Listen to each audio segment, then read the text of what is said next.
தமிழும் தனமும் மாமா கூட பேசிட்டு இருக்காங்களா? அத எதுக்கு அவங்கள தொல்லை பண்ணணும்னு உங்க 2 பேர் கூடயும் பேசலாம்னு வந்தேன். சரிங்க தம்பி. என்ன பண்ணிட்டு இருக்கீங்க? ராத்திரிக்கு சப்பாத்தி சுடலாம்னு மாவு பிணைஞ்சுக்கிட்டு இருக்கேன் சரி தம்பி. கொடுங்க, நான் பிணைச்சு தரேன். ஐயோ நீங்களா? நான் ஏன் சாக்காகிறிய? கொடுங்க, நான் பிணைச்சு தரேன். ஐயோ தம்பி வேண்டாம். அட கொடுங்க. ஐயோ வேண்டாம் தம்பி. அட கொடுங்க ஐயோ தம்பி, அத்தை. ஐயோ.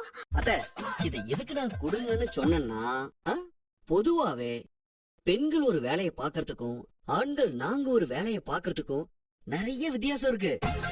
இப்ப நீங்க சிரமப்பட்டு கஷ்டப்பட்டு ஒரு வேலையை செய்றீங்க, ஆனா நாங்க அதே வேலையை சுலபமா சாதாரணமா செஞ்சு முடிச்சிடுவோம்.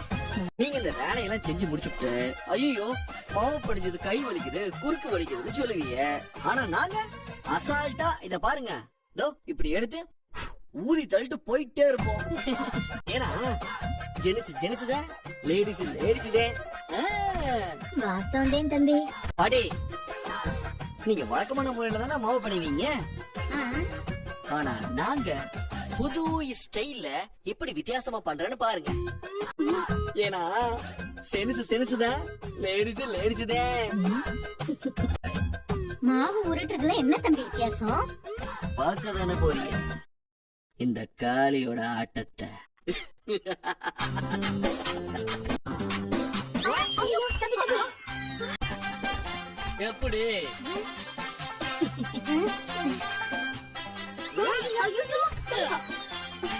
பயப்படாதீங்க, அதெல்லாம் ஒண்ணு விடாது. என்னது இது? வேணாப்பா, சொல்றது கேளுப்பா தம்பி. தம்பி இது எப்படி இருக்கு? கீழே விழுந்துரும்னு பயமா இருக்கு. கவலைப்படாதீங்க அத்தை, அதெல்லாம் உழாது. இன்னைக்கு என்னமோ ஆக போகுது வசந்தி. கடைசி தடவை சொல்ல தவற மாட்டான் இந்த கோட்டை சாமி.